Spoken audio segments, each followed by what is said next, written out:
আসসালামু আলাইকুম সুপ্রিয় শিক্ষার্থীরা, আশা করি তোমরা ভালো আছো। আজকের আলোচ্য টপিকটি হচ্ছে তথ্য যোগাযোগ প্রযুক্তির তৃতীয় অধ্যায়ের দ্বিতীয় পাঠ, অর্থাৎ ডিজিটাল ডিভাইস, যাকে আমরা লজিক গেট হিসাবে চিনি। এই অধ্যায় থেকে মোস্ট ইম্পর্টেন্ট একটি টপিক নিয়ে, তা হচ্ছে NAND গেট দ্বারা XOR গেট বাস্তবায়ন। চলো আর দেরি না করে আমরা NAND গেট দ্বারা XOR গেট বাস্তবায়নটি দেখে আসি। সুপ্রিয় শিক্ষার্থীরা, আমাদের বাস্তবায়ন করতে হবে কি দ্বারা? NAND গেট দ্বারা। এখন তুমি একটু একটা জিনিস মাথায় রাখো, এই যে NAND গেট কি আকারে হবে?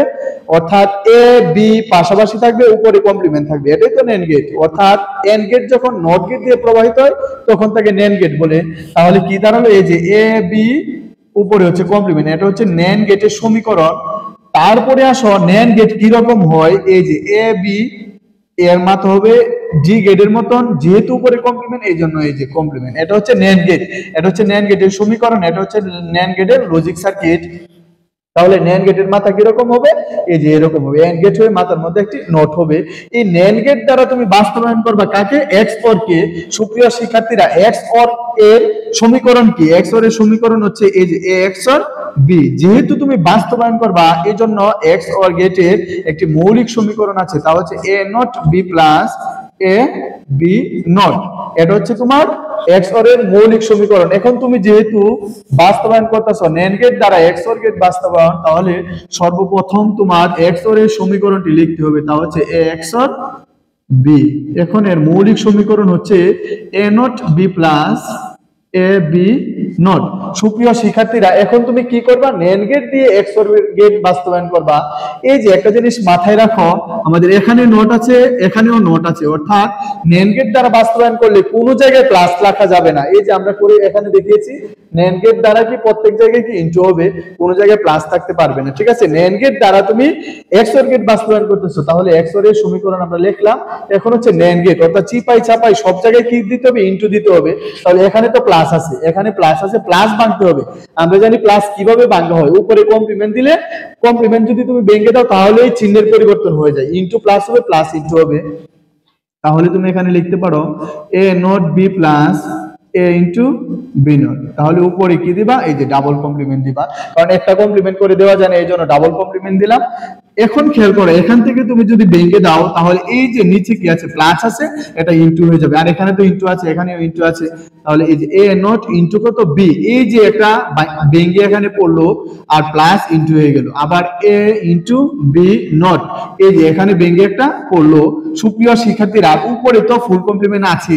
এখন একটু খেয়াল করো তো, A নট ইনটু B উপরে কমপ্লিমেন্ট, এর মানে এতটুকু কি হলো? NAND গেট হলো।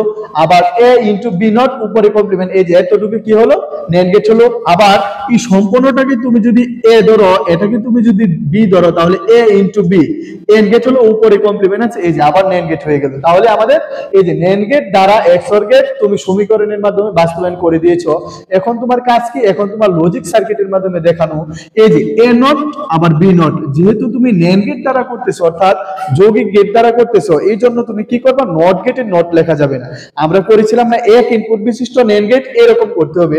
তাহলে তুমি ফার্স্ট অফ অল লিখতে পারো, এই যে A থেকে একটি ইনপুট গেল। এখন যেহেতু A নট আছে, এই জন্য তুমি চাইলে এই যে এখান থেকে একটি নট করে নিতে পারো। এই যে যেহেতু NAND গেট দ্বারা বাস্তবায়ন প্রত্যেকটি মাথা হবে NAND গেটের মতো, তাহলে এটা হলো A নট। তারপরে এই যে B, তাহলে এই যে B নট আছে, তাহলে এখানেও আবার NAND গেট দ্বারা বাস্তবায়ন করতেছে, এই জন্য এখানে তুমি NAND বানিয়ে নিলা, এই যে এটা হচ্ছে B নট। এখন একটু খেয়াল করো তো, A নট ইনটু B, এই যে A নট যদি হয়, এই যে A নট থেকে একটি তুমি লাইন নাও, তারপর হচ্ছে B, এই যে B থেকে একটি লাইন নাও।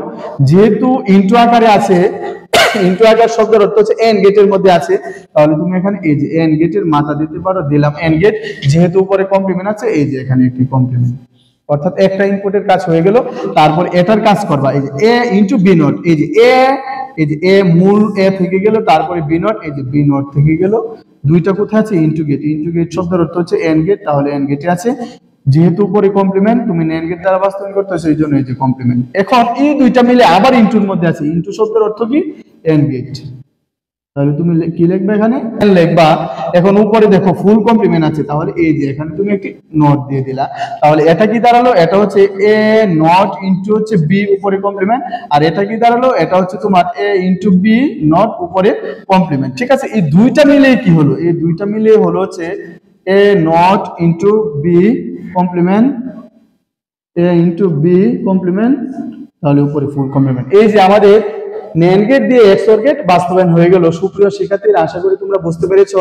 যদি কারো কোথাও বুঝতে অসুবিধা হয় অবশ্যই আমাকে কমেন্ট বক্সে কমেন্ট করে জানাবা। আবারও দেখা হচ্ছে নতুন কোনো টপিক নিয়ে। এ পর্যন্ত ভালো থেকো, সুস্থ থেকো, আসসালামু আলাইকুম।